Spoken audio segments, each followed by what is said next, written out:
many schools focus on teaching techniques instead of the principles behind them. When you train to the principles, your movement will improve and the techniques become easier. We want to cultivate the ability to step or move like a cat. A cat is always balanced, always poised, ready to react in any direction. A cat always has its balance under control. A cat first tests the water. If it doesn't like what it feels, it can easily retreat. Normal walking is a form of controlled falling. But when you're falling, your own centre of gravity is no longer under your control, and therefore the opponent can take advantage of it and control you.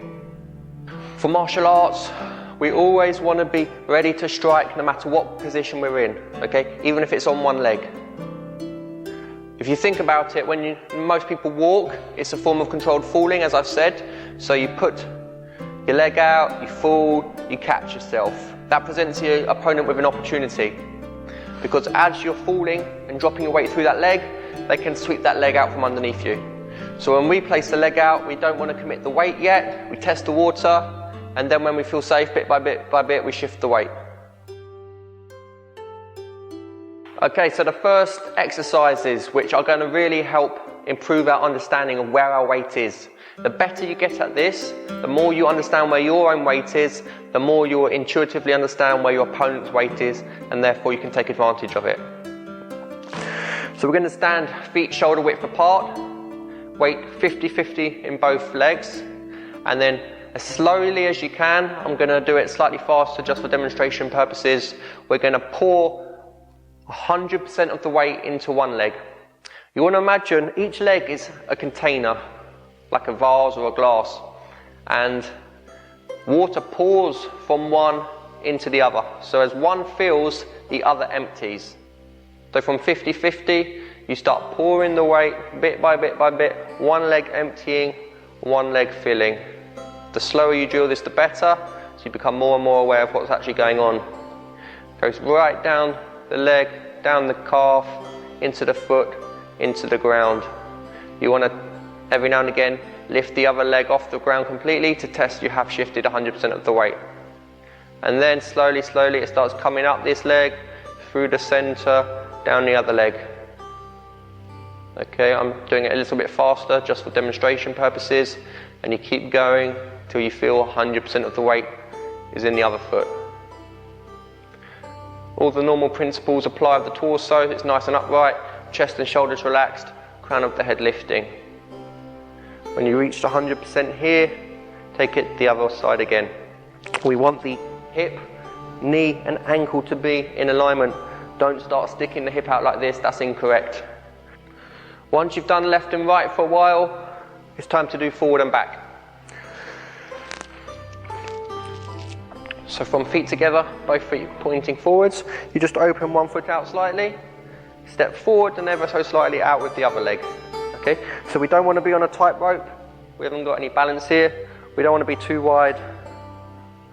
Somewhere like here, find what works for you. And keeping the hips facing straight forward the whole time, so none of this. You're going to do the same thing, 100% weight in one leg at the back, torso stays upright. Slowly, I'm doing it much faster than you should, all the way into the front leg. Again, via the center, forward and back, forward and back. When you think you're fully on the back leg, again making sure hip, knee and ankle are all on one plane. Lift your front foot off the ground to see if you are actually 100%. If I'm not 100% and I try and lift this off the ground, I fall or I have to readjust where my centre of gravity is. So it's 100% on the back leg, slowly shifting the weight forward until I feel 100% is on the front leg, and then I can lift that back leg off the ground. And repeat. These drills are something you need to practice throughout the day. So find ways of incorporating it into your everyday life in order to get the repetitions in. You could be shifting weight as you do the washing up, shifting weight as you brush your teeth, shifting weight while you're on your phone, waiting for the train, whatever it is. This is going to help you get the hours in. It's a never-ending drill. You can constantly refine it and you become more and more adept at shifting that weight and feeling it pour from leg to leg. Part of our training to improve our footwork would involve developing the strength and flexibilities of the tendons and ligaments. The hips, knees and ankles all need to be cultivated.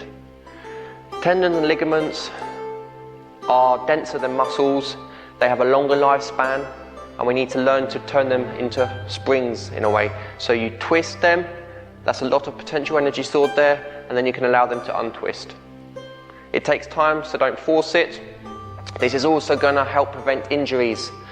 A lot of people in MMA have bad knees from leg locks, etc. This is going to help strengthen them. If you're caught in a leg lock, it's going to help build resistance. Okay, so what you do is you take one foot, you turn it in about 45 degrees. Now there's a number of ways of doing this. This is just an example, so once you get the gist of it, feel free to adjust your feet however you like. So we turn one foot in 45 degrees. I've turned my left leg in, I'm turning now counterclockwise. And the idea is we want to get an equal stretch going down the hip, the knee and the ankle. And you want to make it about 70%. Okay, don't try and force the stretch to the maximum. Now to change the amount you're feeling that stretch in each of the three joints, you can vary how high or low you are on that leg and how much weight you're putting on it. Again, we want to feel it equally in the hip, the knee and the ankle joint.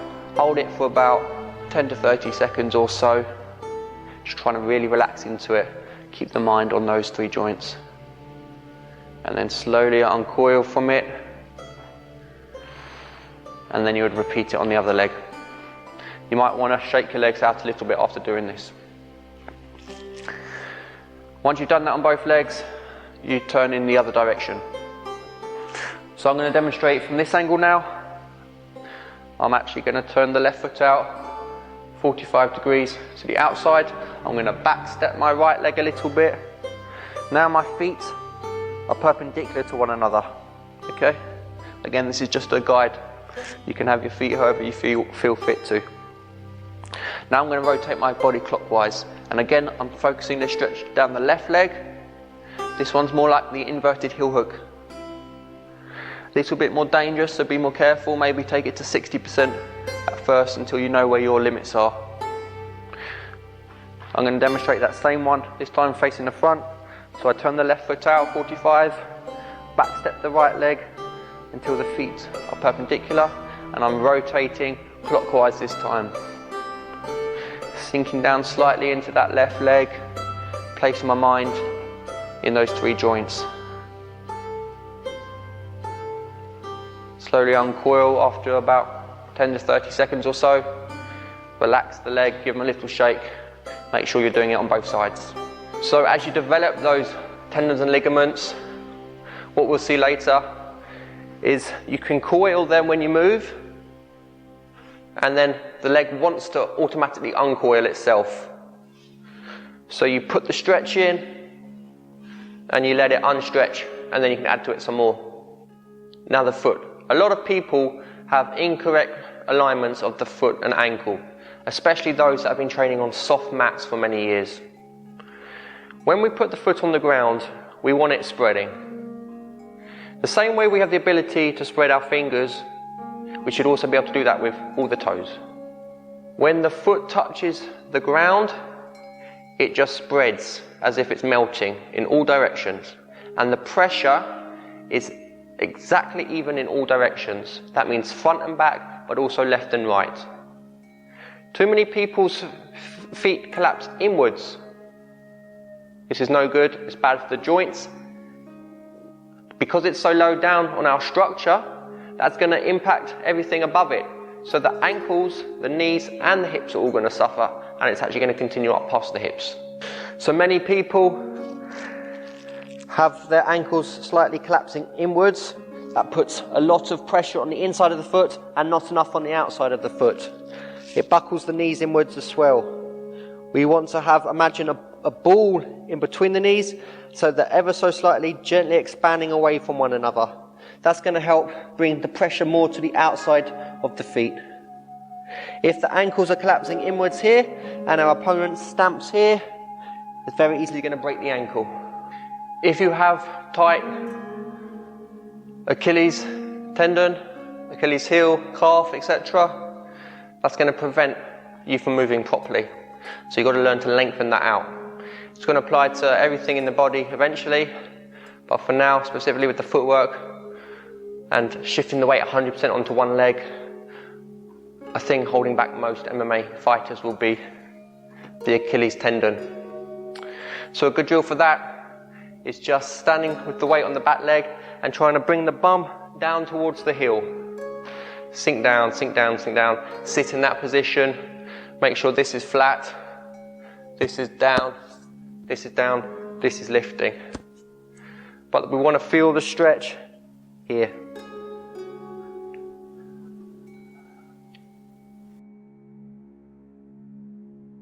Okay, this hopping drill is just the drill to help us practice stabilizing and grounding ourselves. We don't want to be bopping up and down in the fight. We always want to stay connected to the ground. So we hop, we sink the weight down, we stabilize both the mind and the body before continuing onto the next hop. Find just your still point, everything calm, everything centered, and then proceed to the next one. The more you practice this and the better you become, you can start jumping further, jumping higher, jumping faster, and stabilizing quicker and quicker. So again, boom, sink the weight down, stabilize. This still upright, we're not leaning in any direction, torso upright, up and down, mind in our center. Stabilize, stabilize. Side view, same thing.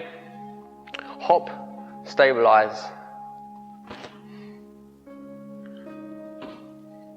Okay, next drill.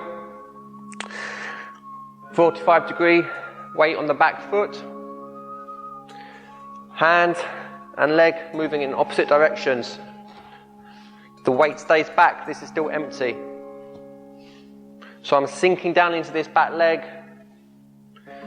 This is useful for a sweep. You pull on their opposite hand, sweep their front leg. This hand's swinging up, protect the face at the same time. Weight stays back, circle, 45 degrees the other way. The ball of the foot is just skimming the ground. So it's 1, pull it back, 2. Shift the weight, uncoil, do it with the other leg. 1, 2, and repeat. Start slowly, feel what I mean about the coil and uncoil. The better you get, the smoother it can become, the faster it can become. 1, 2. This one's useful for leg cutting, placing your foot behind their foot, shifting their weight to collapse their leg. 1, 2, 3, 4. Okay, same thing, this time side view. 1, pull it back, circle. 2, shift the weight, uncoil. 1, 2, 1, 2, 1, 2, 1.